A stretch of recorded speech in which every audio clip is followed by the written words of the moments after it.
თურქეთის რაიონის სოფელ ლაითურში ვართ.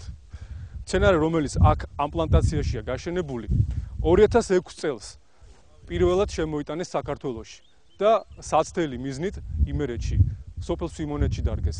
მას შემდეგ, როგორც ხედავთ, მან გურიამდეც მოაღწია. ლურჯი მოწვის მოშენებაზე, გამრავლებაზე და რეალიზაციაზე ვისაუბრებ დღევანდელ გადაცემაში.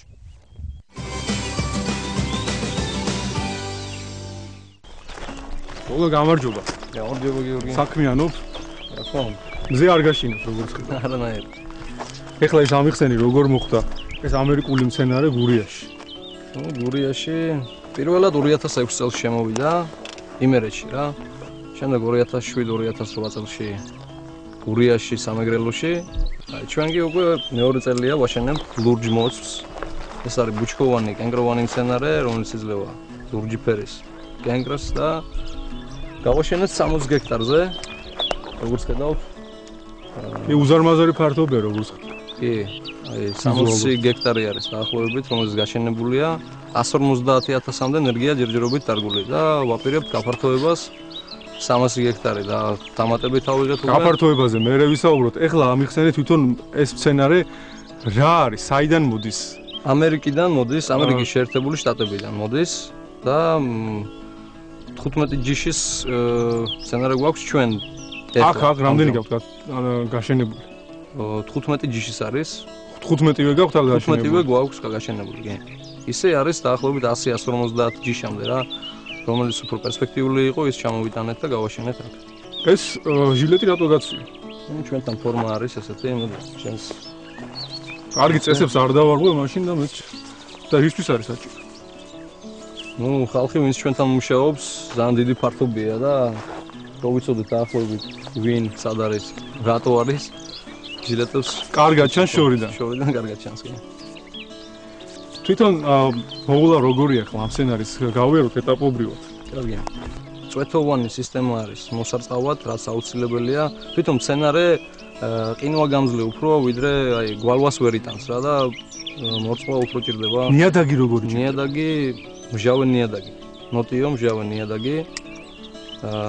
კარგი დრენაჟის ფუნქცია უნდა კონდეს და კარგად ხარობს მოკლედ მჟავე ნიადაგებზე რა. და ეს ტერიტორიები, რასაც ხედავთ, სულ ჩაით იყო დაკავებული და გაველურებული იყო. დაახლოებით 15-16 წელია არავინ არ შემოსულა, არაფერი არ გაუკეთებია ხო და ჩვენ შევეცადეთ აღგვედგინა გავეშენებია. მიწა თუ შეამოწმეთ ლაბორატორიულად? რა თქმა უნდა, მიწა შევამოწმეთ, მჟავე ნიადაგი იყო, ხელსაყრელი იყო მოსვისთვის. ამიტომ ავრჩიეთ ეს ადგილი, ამიტომ ჩამოვიტანეთ მოწვი როგორც პერსპექტიული მცენარე და გავაშენეთ. ეს რამდენ წლიანი არის? ხო, მესამე წელს იძლევა მოსავალს, სრული მოსავლისთვის საჭიროა 5-6 წელი და დაახლოებით 5-დან 8 კილოგრამამდე იძლევა მოსავალს თითო ენერგი, თითო ბუჩქზე. 1 ჰექტარზე რამდენი გამოდის? 1 ჰექტარზე 3000-დან 3500 ენერგამდე ეტევა რა. თავად გაშენების მეთოდი როგორ არის? დაშორება იმ მწკრივებს შორის დაახლოებით მეტრო-20, ხოლო ენერგებს შორის მწკრივზე 80-90 სანტიმეტრი. ენერგების შეძენა სად შეიძლება? ჩვენ გვაქვს აი საბავშვო ბაღს ვეძახით და წავიდეთ გაჩვენებ საბავშვო ბაღში? ხო რა. წავიდეთ. აი ეს მითხარი რა კავშირშია საბავშვო ბაღი და სანერგე? საბავშვო ბაღია ეგრეთ წოდებული, სანერგე არის რა. აი აქ გადმოვიტანეთ 8 თვის ასაკის ენერგები და დაახლოებით წელიწად-ნახევრის რო გახდება, შემდეგ გადაგვაქვს უკვე პლანტაციაზე, რომ აი ფესვის სისტემა რო ყველაფერი ჩამოუყალიბდეს, წელიწად-ნახევრის გახდება და შემდეგ გადაგვაქვს პლანტაციაზე. ესე იგი აქ ადგილზე გლეხ შეუძლია შეიძინოს ენერგი, ხო? კი ბატონო. და რამდენი არის ფასი? ფასი არის დაახლოებით 5 ლარამდე, მაგრამ კომპანია ასევე გავწევს რეკომენდაციას, კონსულტაციას. კონსულტაცია როგორ დარგოს, მოვლის პირობები? რა თქმა უნდა, ყველანაირად ხელს შევუწყობთ. აი გლეხს ასევე ჩვენ გვაქვს სათავო ოფისი არის ბათუმში, ასევე ლაბორატორია, საიდანაც შემდეგ მოგვაქვს აქ ენერგები. რაც მთავარია, რომ ეს კულტურა არის 50 წლიანი, რაც მომგებიანია, თვითონ კულტურა არის პერსპექტიული, გლეხისთვის იგივე შემიძლია ვთქვა, რომ თავარია გადადგე პირველი ნაბიჯი და მიხვდები, რომ არაფერი არ ყოფილა საშიში რა. თუ ვინმე დაინტერესდება, შეუძლია დაუკავშირდეს ჩვენს კომპანიას OneRiki, გვაქვს ასევე საიტი oneriki.com. ჩაბარების პრობლემა უკვე აღარ ექნება გლეხს რა. აი გავფართოვდებით, ვისაც დაინტერესებული. ანუ ზოგადად სოფლიო ბაზარზე რეალიზაციის პრობლემა არ არის და ადგილზეც არ შეექმნება არანაირი პრობლემა. პირიქით ზრდადი არის ყოველწლიურად, მატულობს მოთხოვნა ყოველწლიურად და ფასიც მატულობს რა თქმა უნდა მოცვის, აი ლურჯი მოცვის რა. და გასაღებაზე, ანუ ბაზრის ფონაზე არ არის არანაირი პრობლემა რა. კარგია, მაგრამ მე მაინც მინდოდა მენახა, ვთქვათ, კრეფის პროცესი, უკვე შემდგომი ტრანსპორტირება და ასე შემდეგ. არის შესაძლებელია ადგილს ჯამის ნახვა. ჩვენთან ეხლა არ არის, არის გვერდით სოფელში არის ნარუჯაში საჩვენებო პლანტაცია. ერთი წლით ადრე დაიწყნენ ესეთ გაშენება, შეგიძლიათ ნახოთ იქ ეხლა მიმდინარეობს კრეფის პროცესი. კარგი, მაშინ მე ნარუჯაში გადავინაცვლებ. შენ წარმატებებს გისურვებ და მანამდე ჯერ გავივლი და ლაბორატორიას ვნახავ თქვენი კომპანიის. კი ბატონო. წარმატებები და კარგად. მადლობ, კარგად გიგე. ახლა ჩვენ ბათუმში, ხელვაჩაურში გადმოვინაცვლებთ, სადაც ანგრიგ ჯგუფის ლაბორატორიას ვნახავთ. გამარჯობა. გამარჯობა. შეიძლება? თუ ხელს არ შეგიშლით, რა თქმა უნდა, სიამოვნებით თელს პროცესს გავიწყებთ. უნდა ჩაიცვათ. აუცილებლად. ნორმები დავუცვათ, არ დავარღვიოთ. ხალათი აუცილებელია. როგორც ხედავ. პირბოდეს უნდა გავიკეთო? მე მგონი საუბარში ხელს შეგიშლის. მაშინ არა, მაგრამ თავზე უნდა და მაინც მოგვიწევს დარღვევა ნორმების როგორც ჩანს. სხვა გზა არ გვაქვს. ასე გამოდის. რამდენი ხანია რაც ეს ლაბორატორია არსებობს? ლაბორატორია შექმნა სულ რამდენიმე თვეა. შექმნის მიზანი იყო ლურჯი მოცვის სანერგე მასალის წარმოება. წარმოება ძალიან დიდი მასშტაბებით, იმიტომ რომ გაზაფხულისთვის ჩვენ უკვე 350,000 ენერგი უნდა გვქონდეს საკუთარ პლანტაციაში გასაშენებელი. გარდა მოცვისა ჩვენ მუშაობთ მაყვლის, ჟოლოს ნერგებზე, კივის და ფეიხოეს შეყვანაზე კულტურაში. ეს არის ქსოვილის კულტურის ლაბორატორია, ანუ ინვიტრო ლაბორატორია, სადაც მცენარის გამოყვანა ხდება ინვიტრო, ანუ სინჯარაში. ამ მეთოდს თავისი ძალიან ბევრი უპირატესობა აქვს. ჯერ ერთი შეიძლება რომ აიღო მცენარე, რომელიც გამორჩეულია თავისი სასოფლო-სამეურნეო ნიშან-თვისებებით და სწორედ ეს მცენარე გაამრავლო. მცირე ზომის აღებული მასალიდან რამდენიმე კვირტიდან შეიძლება ათეულობით 1000 მცენარე მიიღო, თან ეს მცენარები სუფთა იქნება ვირუსული და ბაქტერიული ინფექციისაგან. ჯერჯერობით ჩვენ კულტურაში გვაქვს 19 სხვადასხვა ჯიშის ლურჯი მოცვი. წამობრძანდით ფიტოოთახში და გაჩვენებთ. ანუ აქ ხდება მასალის მომზადება, არის მოხარშვა, გასტერილება ავტოკლავში და შემდეგ ეს გასტერილებული არე შემოდის უკვე ლამინარ ბოქსში. აი აქ თქვენ ხედავთ რომ არის ორი ლამინარი. თვითონ ამ კარადების დანიშნულება ის არის შესვლა შეიძლება? კი ბატონო, არ დავარღვიოთ წესები. ანუ იქიდან უბერავ სტერილური ჰაერი და არ ხდება მასალის დაბინძურება. ანუ სრულ ასეპტიკურ პირობებში ხდება მუშაობა. აი აქ გადარგული ან კულტურაში შეყვანილი მცენარე უკვე შედის ფიტოოთახში. ეს აი აქ შევამცანდით. აქ რა პროცესი მიდის? აი აქ მიდის ინკუბირება უკვე მცენარეების. აქ შემოდის აი ესეთი პატარა მცენარეები, ხო ხედავთ, აი ძალიან პატარები. დაახლოებით 2 კვირის შემდეგ მათზე ჩდება კვირტები, რომლებიც თანდათანობით იზრდება, აი შეხედეთ, აი ესე. და შემდეგ ფაქტიურად ჩდება უკვე მცენარე. ეს უკვე მცენარეა. ეს უკვე მცენარე. ხო, შემდეგ ეს მცენარეები იმის მიხედვით რომ იზრდებიან და აღწევენ რაღაც გარკვეულ ზომას, დაახლოებით 2-3 სანტიმეტრს და იკეთებენ კვერცხს, ისინი გადაგვაქვშვენ სხვა სარგავარზე, გადასამრავლებელზე, უკვე სადაც ძალიან იბუჩქებიან, იკვირტებიან და ჭრით ნაწილებად და ისევ თავიდან ვამრავლებთ. ანუ ერთი მცენარისაგან დაახლოებით 20 დღეში ჩვენ უკვე 10-15 მცენარე გვაქვს. შემდეგ ერთი კვირტისაგან. შემდეგ ესენი უკვე 5-ის პროპორციით მიდის. ხუთი მცენარე უკვე გაძლევს 25 მცენარეს 25, 125, 125, 625 და ასე შემდეგ. ანუ ეს გეომეტრიული პროგრესიით იზრდება. როცა მივახცევ დაახლოებით 3000 კვირტი გვაქვს ჩვენ ახლა აქ, მაგრამ გვაქვს 19 ჯიშის. და როცა ერთი ჯიშის აგვექნება დაახლოებით 1000 კვირტი, უკვე გავუშვებთ დაფესვიანებაზე, ანუ უკვე წავა სისტემაში, როცა დაფესვიანება მოხდება. გარდა ლურჯი მოცვისა რა შესაძლებლობები აქვს თქვენს ლაბორატორიას, თქვა რა შეიძლება გაკეთდეს? ფაქტიურად, პრინციპულად ჩვენ შეგვიძლია ამ წუთას მუშაობთ. აი, კივი გვაქვს მაგალითად შეყვანილი, კივის ყურები, აი აქ მიჩანს. შეიძლება? Ja. კივის ყუნწებიდან რომ მცენარე. აი, ეს არის კივის ყუნწები, ხო? ყუნწებია, ფოთლის ყუნწები. ფოთლი და. და აი იქ გვიდევს კუთხეში ფეხო ეს კვირტები. პრაქტიკულად ამ მეთოდით შეიძლება ნებისმიერი მცენარის გამრავლება. სადღაც სამომავლოდ ჩვენ გეგმაში გვაქვს რომ გავამრავლოთ მცენარეები, რომლებიც საქართველოს წითელ წიგნშია შეყვანილი ხემცენარეები, თუ რა თქმა უნდა დაინტერესება იქნება და იქნება სახელმწიფოს მხრიდან უკვე ისა რომ ეს მცენარეები მასიურად გამრავლდეს და დაერგოს საქართველოში. თუ არის ასეთი ტიპის ლაბორატორია საქართველოში? საქართველოში ეს ტიპის ლაბორატორიები არის, მაგრამ ესეთი მასშტაბების და ესეთი პროფილის ნამდვილად არ არის.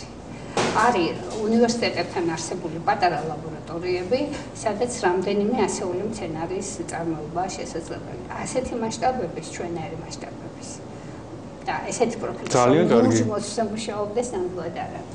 მე მინდა გითხრათ კიდევ რომ ჩვენთან იქნება შემუშავებული ახალი მეთოდი ლაზერის გამოყენებით. დიახ. ლაზერის გამოყენებით, სადაც დაჩქარებულად ხდება მცენარეთა გამრავლება. აი აქ ლაზერის აპარატი გვიდევს. კულტურაში შეყვანიდან მესამე დღეს ჩვენ უკვე ვამუშავებთ ლაზერით, ვამუშავებთ რამდენიმე დღის და სულ მალე გვექნება დაპატენტებული ეს მეთოდი. რა შეეხება სპეციალისტებს და საერთოდ რამდენი ადამიანია აქ დასაქმებული?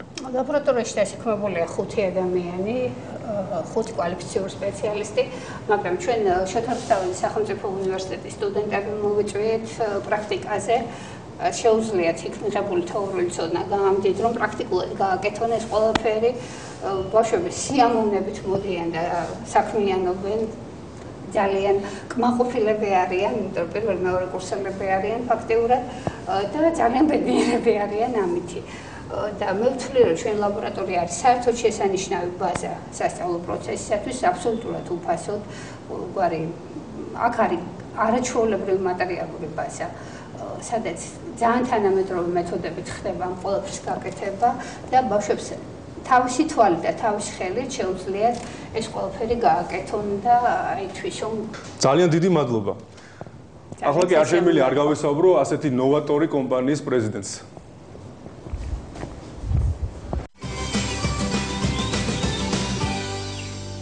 ბატონო ირეკლი, შთამბეჭდავი იყო პლანტაცია, რომელიც ვნახე, და ასევე ლაბორატორია.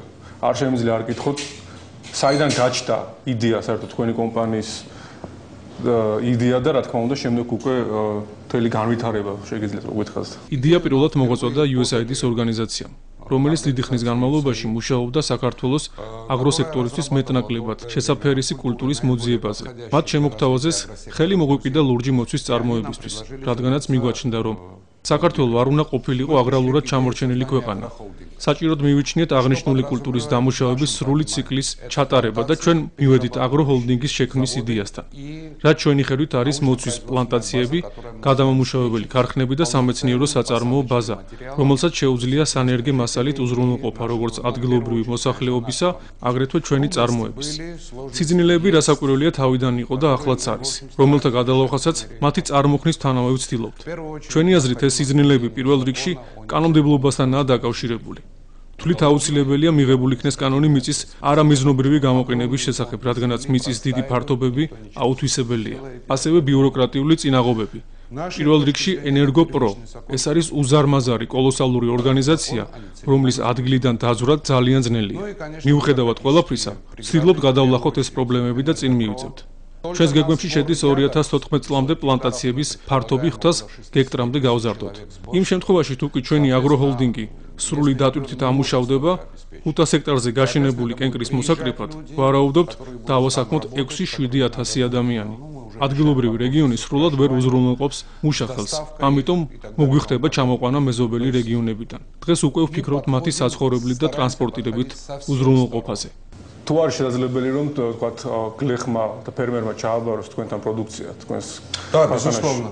Мы предложили еще и программу. ჩვენ მოვამზადეთ პროექტი სოფლის მეურნეობის სამინისტროსთვის, რომელიც ითვალისწინებს სანერგე მასალით უზრუნველყოფას, მოსავლის აღებას და მის გადამუშავებას ექსპორტისთვის და სხვა მიზნებისთვის.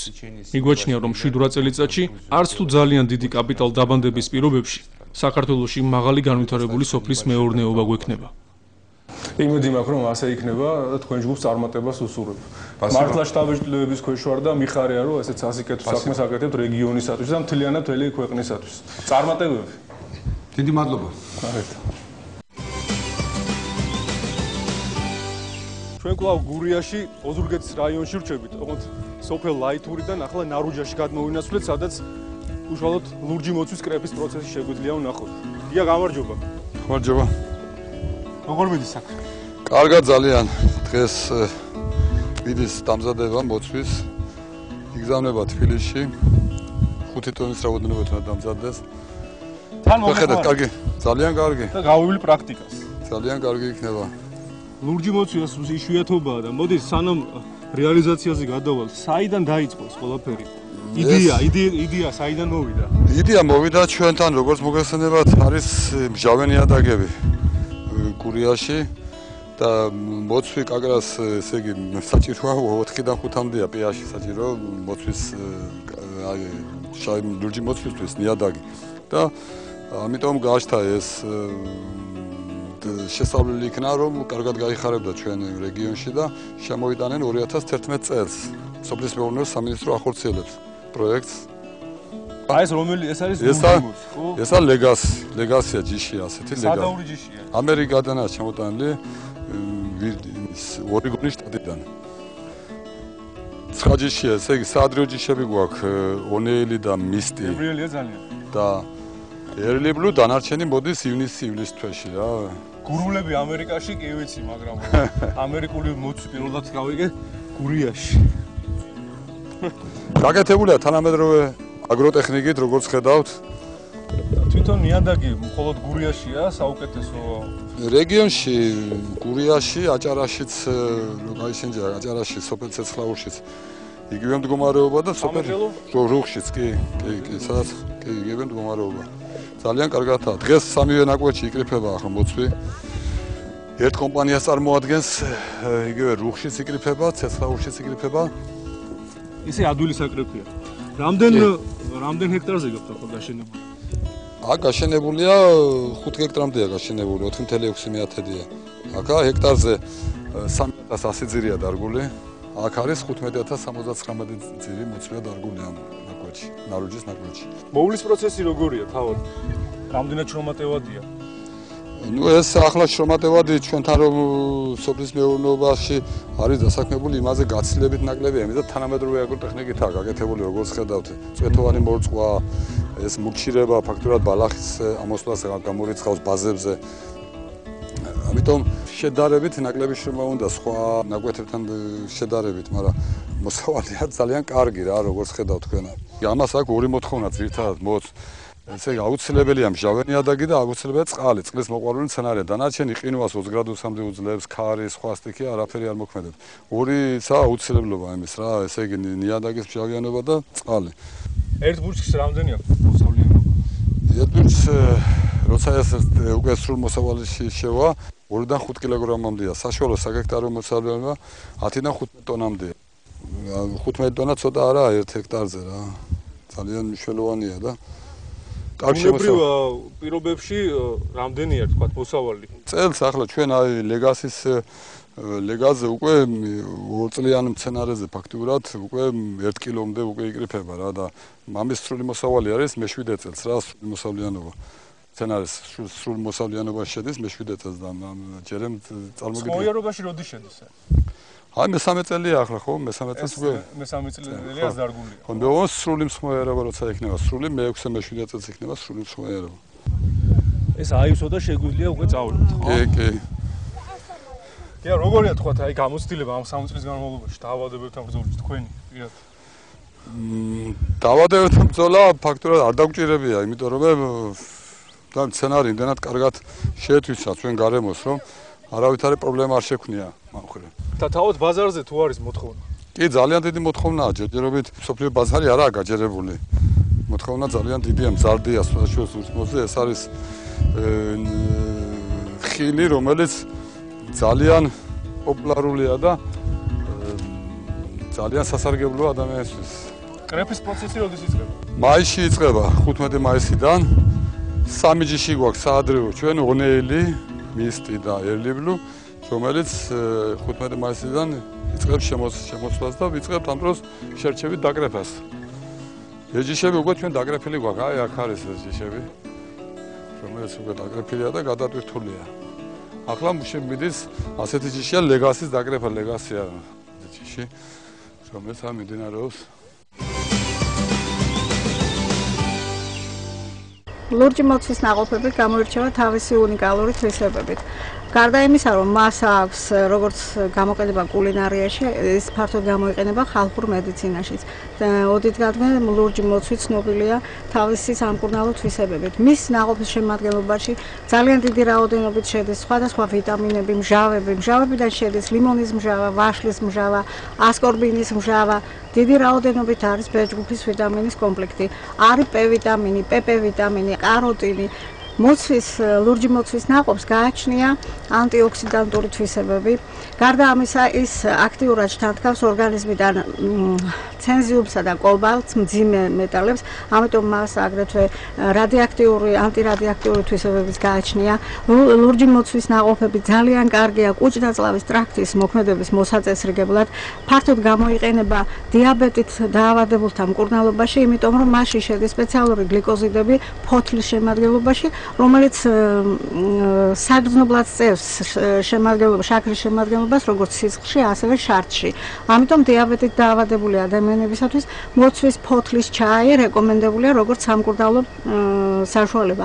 გარდა ამისა, თვითონ ნაყოფი ნედლად მიღებისას და აგრეთვე მშრალი სახითაც ელასტიურს ხდის თვითონ სისხლძარღვების მოქმედებას, აუმჯობესებს სისხლის გამტანუნარიანობას, კვებავს ტვინს და ამიტომ ის აღმდგენია და თავის ტვინის მოქმედების გაუმჯობესებისთვისაც ძალიან სასარგებლოა. გარდა ამისა, ლურჯი მოცვის ნაყოფები გამოიყენება მოუშუშებელი ჭრილობების, მუწუკების დასამუშავებლად, გამოიყენება აგრეთვე გულსისხლძარღვთა სამკურნალოდ. გარდა ამისა, ერთადერთი პროდუქტია, რომელიც არ იწვევს ალერგიას პატარა ბავშვებში და ამიტომ პირიქით ის უფრო ამცირებს ალერგიულ ფონს მიღებისას ბავშვებში, როდესაც მათ ალერგია აქვს. ლურჯი მოცვის გამოყენება ადამიანებისთვის არის ძალიან სასარგებლო. მიიღეთ ის როგორც ნედლი, ასევე გამხმარი, ასევე ჩაის სახით. ის ძალიან დიდ სარგებლობას მოუტანს თქვენს ჯანმრთელობას.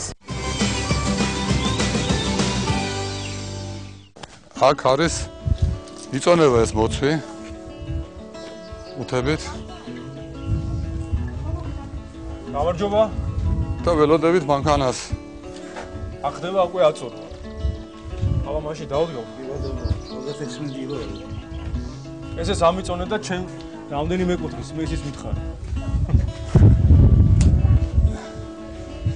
აქ ხდება უკვე ესე იგი აწონვა, შემდეგ უკვე დალაგება და მანქანა მოვა.